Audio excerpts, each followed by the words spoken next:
Uma boa tarde a todos. Estejamos em paz. Nós vamos encontrar na história da humanidade um encontro muito singular entre um rei, lá no século VI a.C., ele era chamado Creso, o nome dele era Creso, e era considerado, ele se considerava e era considerado, segundo os historiadores, como o homem mais rico da Terra. Ele fica sabendo em um determinado momento que um sábio grego, um filósofo grego, estava visitando a região da Líbia, onde ele governava. A Líbia hoje é a Turquia, para a gente ter uma ideia. Então, ele convida o sábio, e diga-se que Solon, o sábio grego, era então entendido como o homem mais inteligente do seu tempo. Ele convida o sábio grego para um jantar. Solon aceita, e nós vamos ver então esse singular encontro entre o sujeito que governava a mão de ferro e procurava ter sob seu domínio os bens mais importantes, e o sábio, o filósofo grego, que tinha realmente de seu o conhecimento. Depois do jantar, Creso, o rei, convida o filósofo para conhecer o seu tesouro, que ficava na parte de baixo do castelo. Contam os historiadores que era uma verdadeira fortaleza, e ali encontravam-se os exemplares das coisas mais valiosas daquele tempo. Nesse momento, depois de mostrar os tesouros num certo exibicionismo, o rei pergunta ao filósofo: na tua opinião, quem é o homem mais rico do mundo? O Solon não titubeia e responde que ele conhecia um jovem pobre em Atenas que entregara a sua vida a lutar pelo seu país. E para ele, Solon era o homem mais rico da terra. O rei não gostou da resposta, naturalmente, porque ele esperava que fosse identificado. Como ele se autoproclamava o homem mais rico, ele então pergunta: e o segundo homem mais rico da terra? Imaginando que então o sábio ia fazer uma deferência ao seu poder e designá-lo. E Solon responde: o segundo homem mais rico da terra, na minha opinião, pode ser dado a dois jovens atenienses, dois jovens pobres atenienses, que fizeram da sua vida um depoimento de serviço para que a sua mãe, uma viúva, pudesse ser feliz. Com a morte da mãe, eles entregam a sua vida a Atenas. Dois jovens, em minha opinião, são as duas pessoas mais ricas da terra. Agora Creso está furioso, não esconde a sua indignação, e ainda imperturbável, o sábio volta-se para ele e diz: mas, majestade, eu gostaria de lhe dar um conselho. Nunca desdenhe do castigo do tempo. O castigo do tempo é aquele passar dos anos, das horas, em que nós vamos tendo desafios, nós vamos tendo chamados da vida, e conforme o nosso proceder, a nossa escolha, a nossa atitude frente ao desafio, é que se dará a nossa situação no futuro. Daí porque o castigo do tempo. Passam-se os anos, e outro rei, de um estado vizinho, decide aumentar a sua área de poder e invade a Líbia. É Ciro, o rei dos persas. Ele chega com uma verdadeira força, passando por cima de tudo. A própria capital do país, aonde estava o castelo do rei, ele adentra castelo adentro, vai ao calabouço, vai ao subterrâneo, e aquilo que parecia uma fortaleza tomba diante do saqueador. O rei da Líbia é preso, junto com sua família, e arrastado praça pública. Quando ele é atado a um poste para morrer, ele se lembra de Solon e do castigo do tempo. E vai dizer em voz alta: Solon, Solon, como tu tinhas razão. Há muitos combates na vida. A vida propriamente se constitui num conjunto de lutas, de combates, restando à criatura humana decidir e escolher quais serão aqueles que vale a pena lutar. Quais serão aqueles que vale a pena empreender esforços e dedicar a nossa vida? Pois que muitas das nossas lutas, dos lugares aonde nós despendemos esforços, são situações temporárias que aqui ficarão. Enquanto que outras situações, estas sim definitivas, porque dizem respeito ao nosso futuro espiritual. É evidente que há coisas da matéria, do nosso dia a dia no campo material, que nós precisamos empreender lutar para ter. A subsistência, por exemplo, é uma das lutas que, não obstante não seja a mais importante, porque não diz com a realidade do espírito, mas evidentemente diz com a sobrevivência do corpo, que é momentaneamente instrumento do espírito.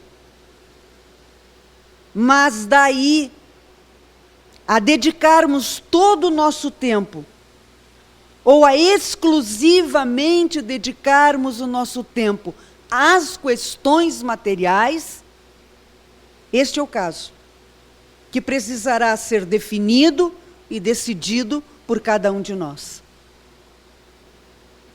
A sobrevivência da matéria, a posse dos bens materiais, que dizem respeito ao necessário, ou seja, a subsistência, a termos condições de dar conta do dia a dia do espírito neste empreendimento que é a reencarnação.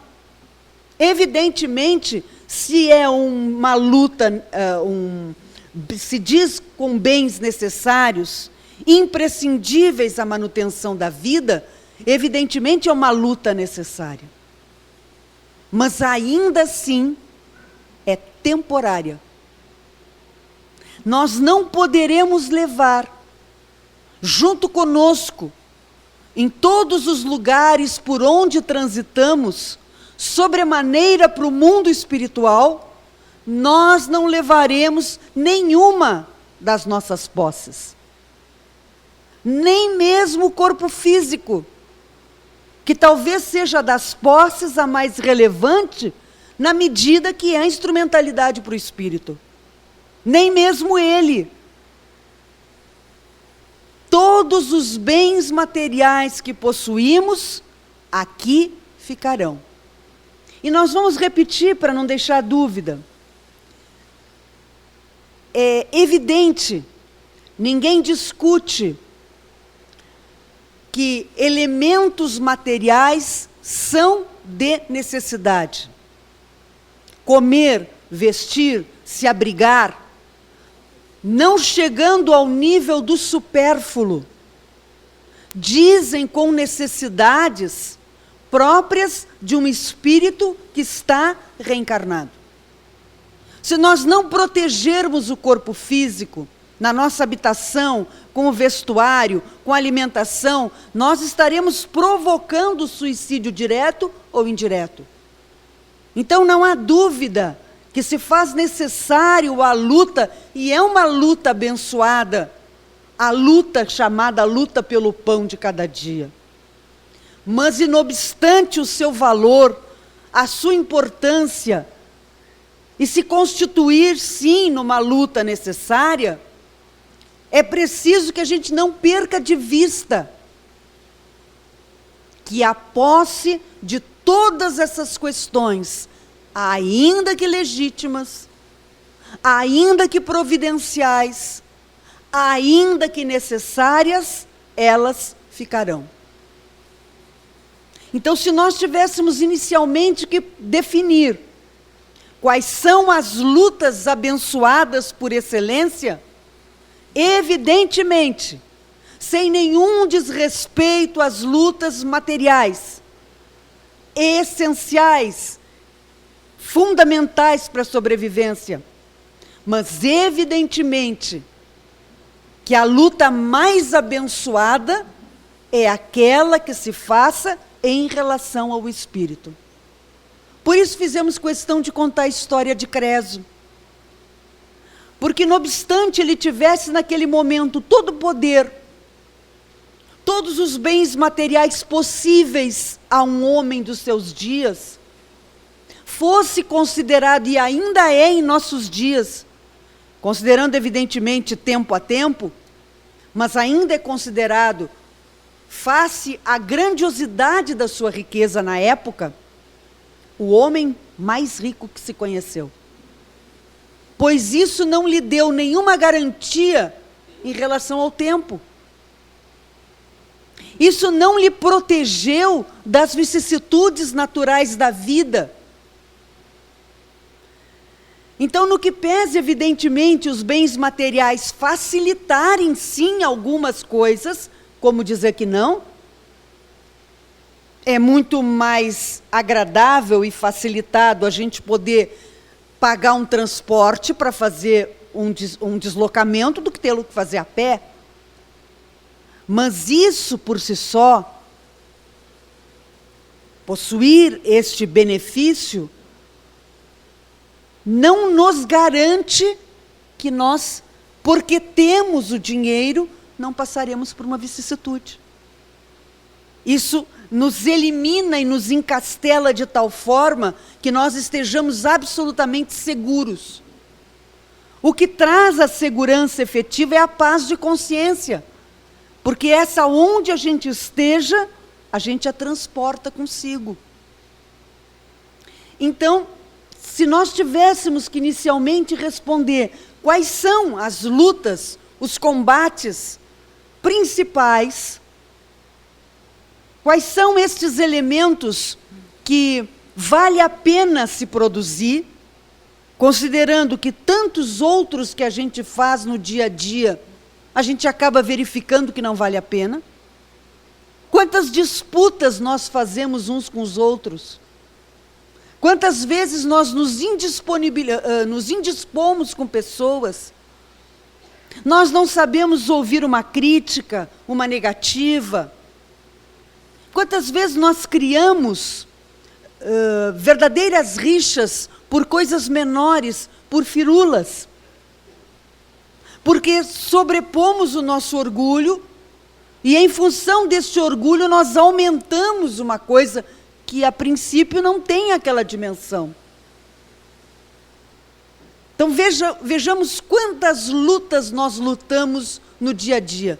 Não sei se os amigos já tiveram a oportunidade de fazer essa análise no fim do dia, daquilo que fazem no dia. Se nós começarmos a observar em quanta coisa a gente se mete num dia, e contemplasse quantas destas coisas são abençoadas, porque vão me tornar felizes no futuro, decresceria significativamente.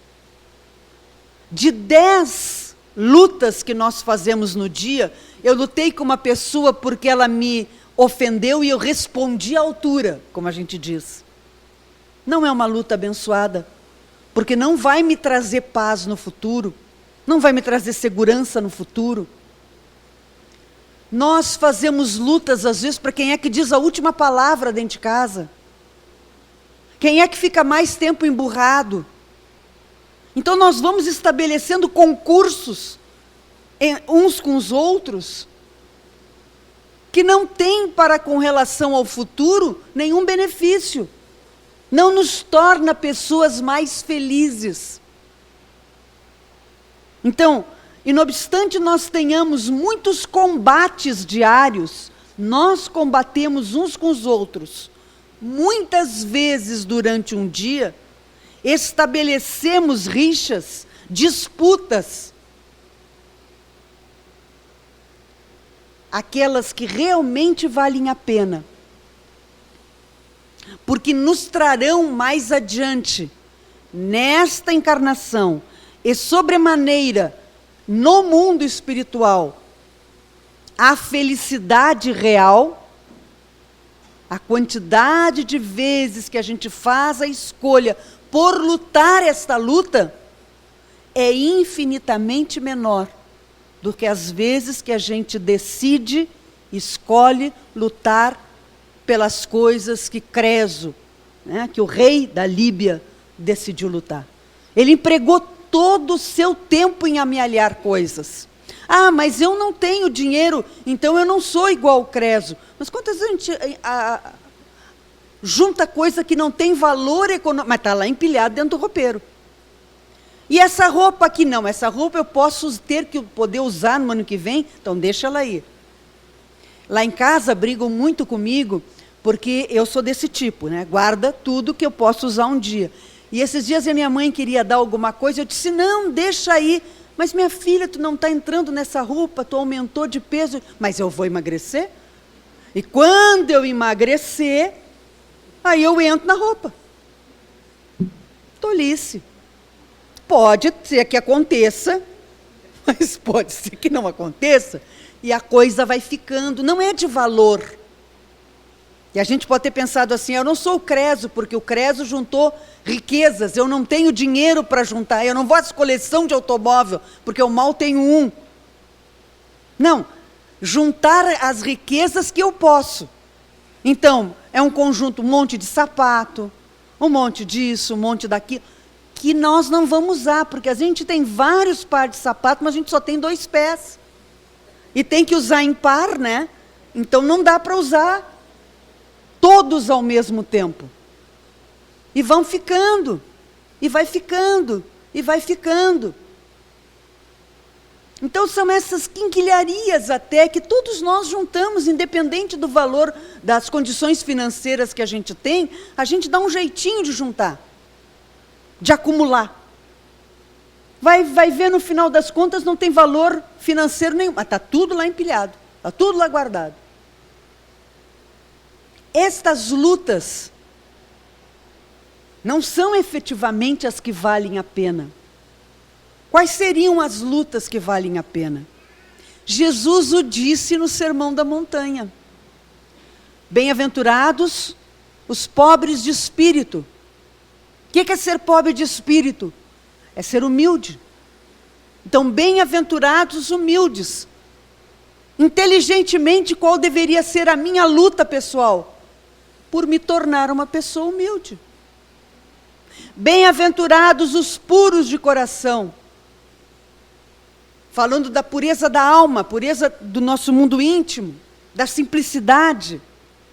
Qual seria uma luta abençoada nessa área? Tornarmos pessoas mais autênticas, mais honestas, mais sinceras. Bem-aventurados os misericordiosos. Indicando que a misericórdia, ela é o complemento da brandura. A misericórdia é o perdão das ofensas. A misericórdia é o esquecimento da ofensa. A misericórdia é um ato de compaixão. Então, qual seria a luta adequada para o espírito imortal que nós somos? Procurarmos investir no perdão e no auto-perdão. E assim, todas as 10 bem-aventuranças que ele ali declinou, são um roteiro seguro em relação ao bom combate. Bom combate é uma expressão cunhada pelo apóstolo Paulo, na 2ª carta a Timóteo.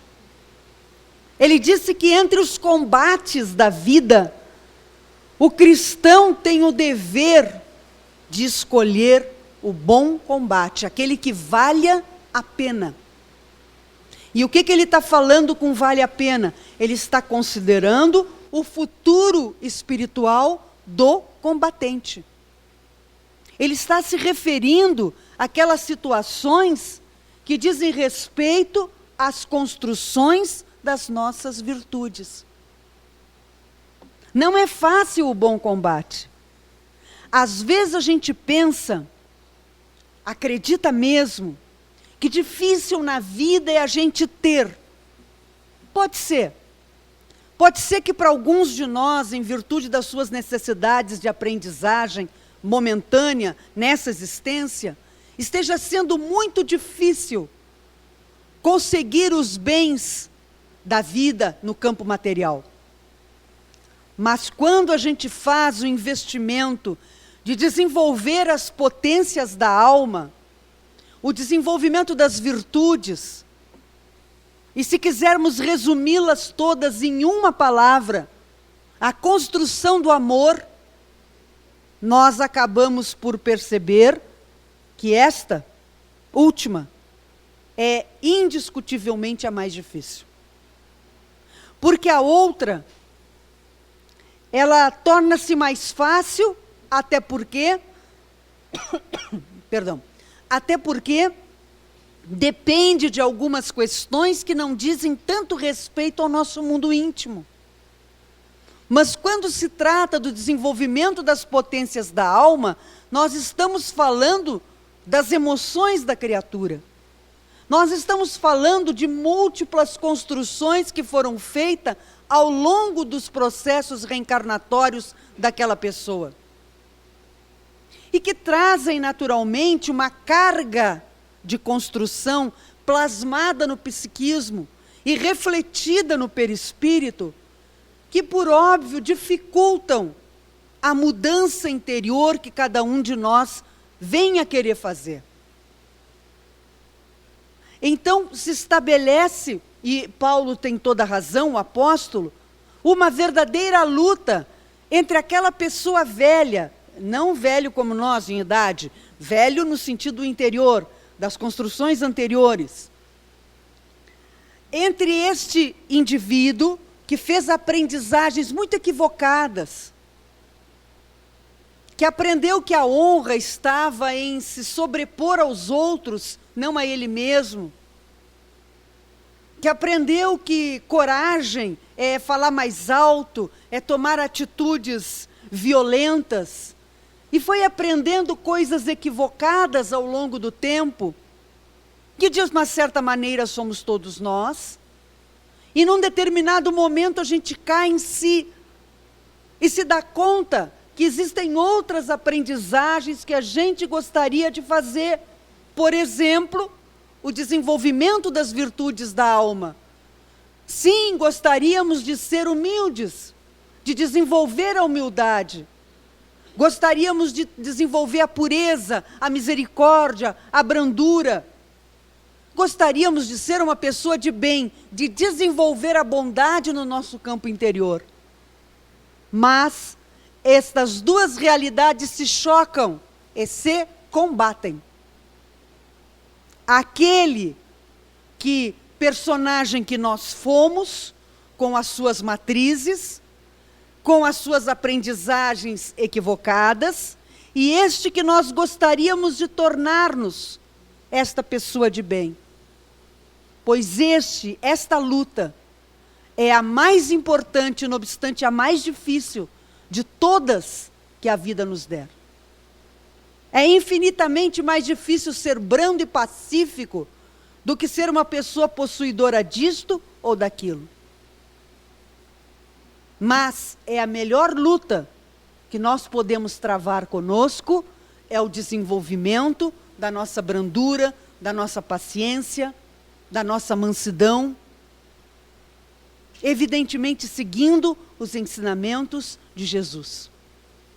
Então, se formos nos perguntar o que seria exatamente a proposta de Paulo o apóstolo, quando ele orienta o seu amigo, seu jovem amigo Timóteo, de que escolha nas lutas da vida, não qualquer luta, não qualquer emprego de força, de energia, mas coloque a sua energia para lutar consigo, com as suas más tendências e na construção dessa pessoa de bem, que nós temos o dever e temos o direito de nos construir. Por isso, que a vivência dos desafios da vida, destes que às vezes a gente quer fugir, como criança que quando ganha o calendário escolar do ano, já começa a olhar quais são os feriados, quando é que entra de férias. Quantas vezes a gente pensa assim, bom, agora eu vou resolver todos os problemas, depois eu vou entrar de férias. Querendo fugir dos desafios, querendo fugir das problemáticas, querendo fugir das vicissitudes da vida. Mas são as vicissitudes da vida que nos tornam melhores.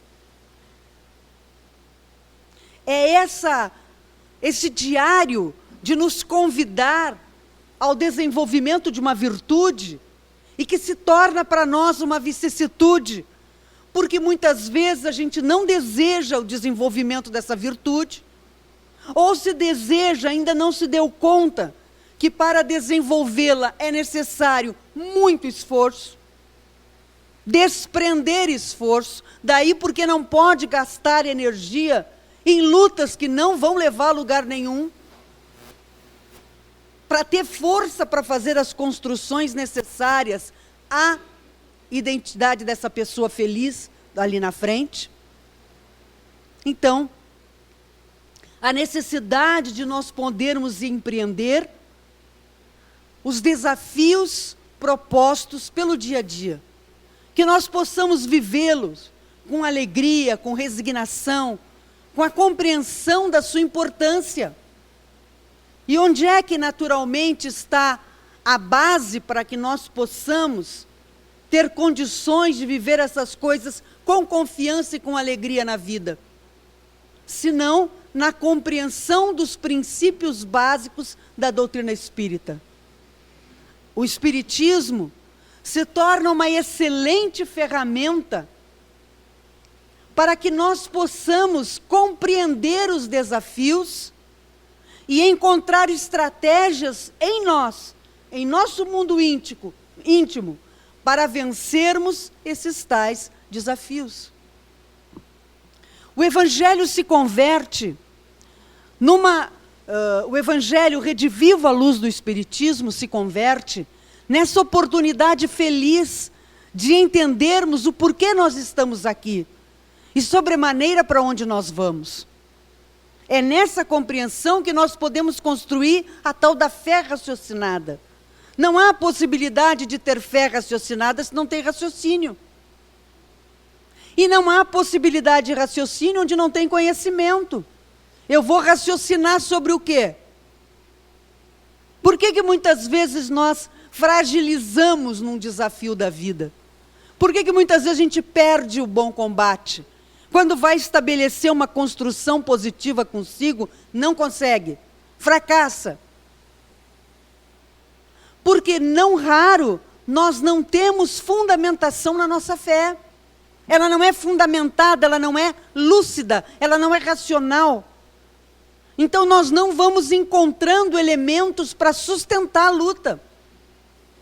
Nós não vamos encontrando elementos para poder efetuar essa construção dessa pessoa melhor. E aí nós vamos nos enfraquecendo, nós vamos nos desestimulando.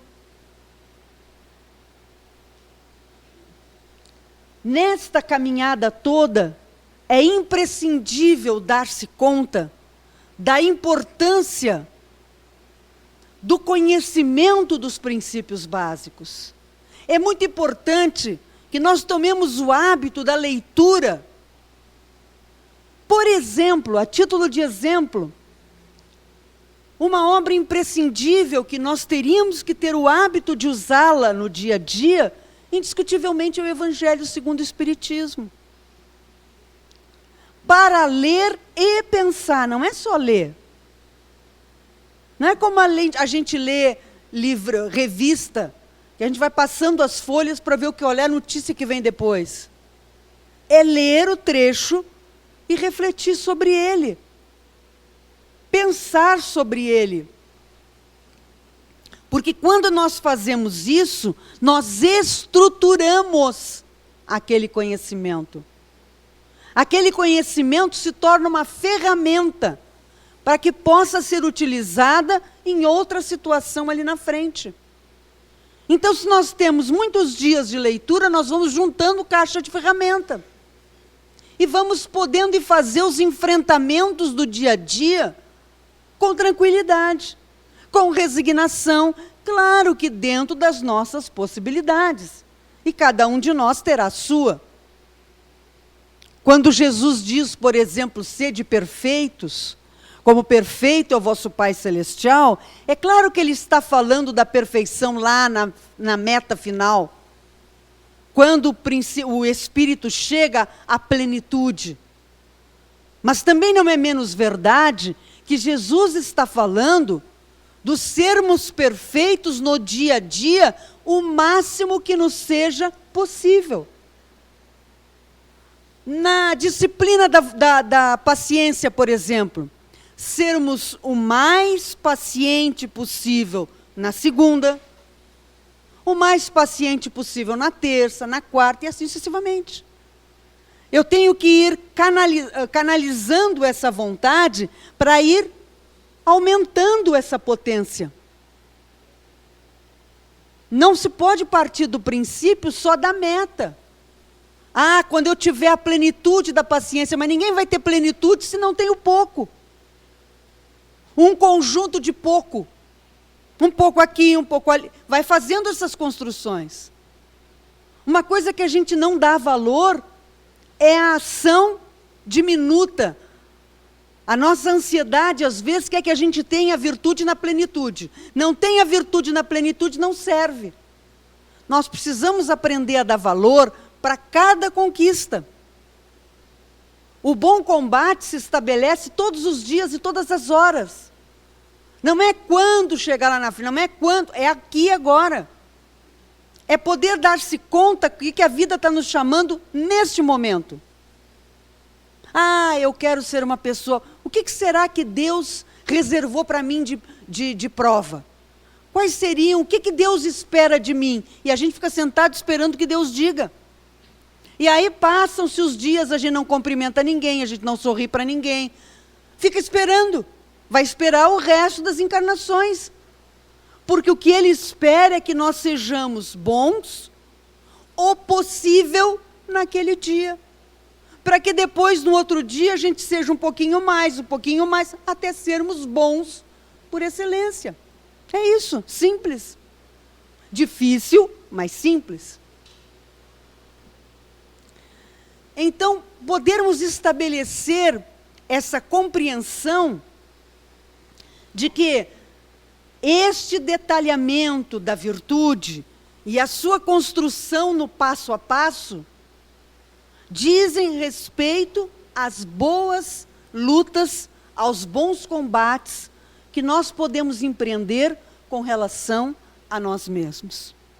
A pergunta ainda que nos caberia a refletir seria o fato de que se todos nós podemos ser eficientes nisso, será que haveria alguma coisa que nós não poderíamos vencer?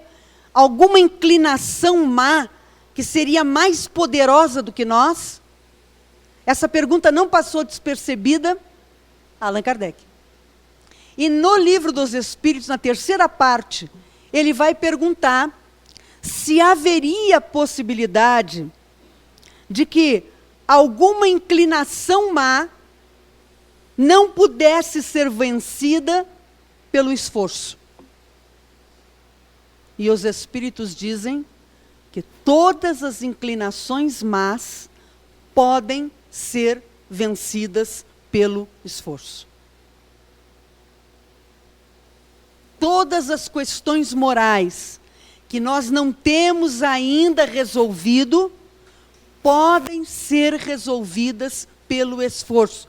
Repetimos, evidentemente que guardada a proporção de cada um, e evidentemente que dentro de todo o projeto da vida, que são as nossas sucessivas reencarnações. Porque se fosse possível construir uma virtude plena numa única encarnação, Deus não teria inventado a reencarnação. Entendido este viés, voltamos à resposta dos Espíritos. Todas as inclinações más podem ser vencidas. E por que não o são?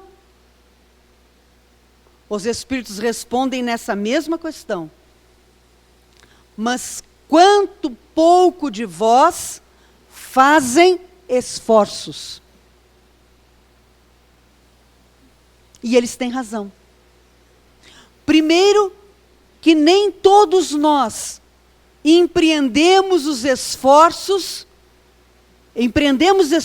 para vencer as nossas más inclinações. Nos colocamos nesta boa luta. Nem todos nós aderimos a esse processo. E segundo, quando aderimos, não são todas as coisas que nós queremos conquistar. Ou seja, a gente vai deixando para amanhã, a gente vai deixando para depois, nós não vemos urgência nisso, porque isso não é a nossa prioridade. A nossa prioridade são as coisas de fora, são as aparências. Quanta gente morre por causa de uma aparência, por aparecer e por parecer aquilo que não é essencial. Então, muitas vezes para nós, coisa de urgência são as coisas que dizem respeito às questões materiais. Mas as questões morais da vida, nem sempre a gente tem pressa. Nem sempre para nós é de urgência. E na verdade elas são. Porque nenhum de nós sabe quanto tempo ainda ficará por aqui no corpo físico. E por isso que desenvolvimento das potências da alma nos limites de cada um é uma questão de urgência. Posto que quando nós voltarmos para casa, lá ali no castigo do tempo, como Solon referiu ao rei da Líbia, o castigo do tempo, nós temos que vencer esse castigo. Ou seja, nós temos que ter na bagagem que nós levamos para o mundo espiritual, nós temos que ter ali propriedades, títulos de valores. E os títulos de valores válidos no mundo espiritual serão única e exclusivamente as nossas virtudes. O nível de desenvolvimento a que nós chegamos, que nós conseguimos chegar. Então é de urgência, nesta hora, que empreendamos nossos esforços para o desenvolvimento dessas potências. Que saiamos dessa crença falsa de que a gente não pode isso, não pode aquilo, no campo da moralidade. Nós podemos sim. Talvez não possamos como outra pessoa pode. Eu acho muito interessante uma questão que Kardec fez da espiritualidade, também na terceira parte do Livro dos Espíritos, aonde ele perguntou por que não se faz todo o bem que nos seja possível. Vejam, a pergunta já traz um ensinamento. Kardec está reconhecendo que existe uma quantidade de bem que ainda não nos é possível. Ele quer saber por que a gente não faz o pouco que pode. Nós poderíamos ser humildes num determinado grau, a gente poderia ser honesto num determinado grau, a gente poderia ser sincero num determinado grau, nós poderíamos ser brandos num determinado grau, não no grau de Francisco de Assis, mas no nosso. A questão é que Kardec quer saber por que a gente não é. E os espíritos respondem, porque não tem interesse, o que é um fato. Nós estamos muitas vezes desinteressados nas construções destas potências. E deixamos de lutar o bom combate. A vida passa e nós ficamos à deriva, aguardando Deus sabe o quê, que seja significativo para o nosso futuro, para o nosso porvir. E este porvir chega e nos pega desprevenidos e pobres. Agora não pobres de espírito, mas de espírito pobre. O que evidentemente não é a mesma coisa. Então, se nós tivéssemos que definir, dentro desta proposta dos bons combates, que elementos seriam desafiadores na construção dessa pessoa de bem, o que nessa carta de Timóteo, que aliás é linda, se tiverem oportunidade não deixem de lê-la, o que Paulo estabelece para Timóteo, e que pode também servir para a nossa vida, nós vamos ver que ele fala na questão do tempo, no sentido de que aquilo que já está aprendido, tornou-se matriz e vai fazer força quando eu quiser mudar. Eu agora não quero mais ser briguento, mas eu aprendi a ser briguento. Se eu não for vigilante, vai no piloto automático. Então, a importância do passado no presente, o quanto o passado se reflete no nosso hoje, o quanto as construções do ontem fazem sentido no nosso presente. Precisa identificar isso para romper. Paulo também fala a Timóteo que nós precisamos, já referimos aqui na tarde de hoje, que nós precisamos dar valor às pequenas conquistas. Que nós precisamos perceber que inúmeras forças, muitas vezes, se acompliciam para nos prejudicar. Existe a interferência do mundo espiritual no mundo material. Mas se existe no sentido negativo, não descreiamos da fomentação e da interferência dos bons espíritos na nossa vida.